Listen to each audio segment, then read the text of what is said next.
How do you think about companies in the energy sector that have to strike the right strategic balance between making good on their legacy assets and turning towards planning for the green future?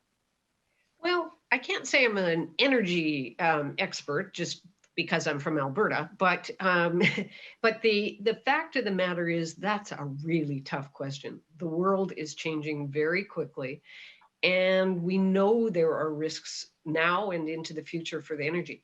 BP has taken it on in a very obvious way. Don't know how that's going to go, but it's all about the speed at which you can change and whether you can change. Your people are knowledgeable about the space they're in. It's going to take wholesale change in their knowledge, their ability to change, and see the opportunities. So there's no doubt we're at a point where there's going to have to be some of that thinking. And to Jonathan's strategy points, how do we accept that the world has changed and embrace that change?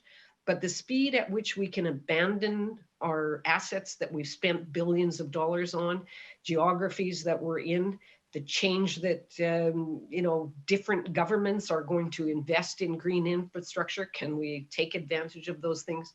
That's going to be the billion and billion dollar question for all of these industries. So I don't have an answer.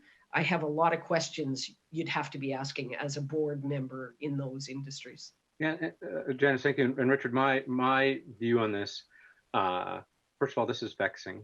It's a vexing issue. And I think recognizing it as a vexing issue is important. And what are a few dimensions of it being vexing? Because you've got at the same time the possibility of demand destruction over time. You have the returns that are still generated on existing capital in the ground today. You've got the reality, not the hope, but you have the reality of the ability to deploy capital into the energy sectors of the future and to get a good return on it. And that matched against expectations and exhortation.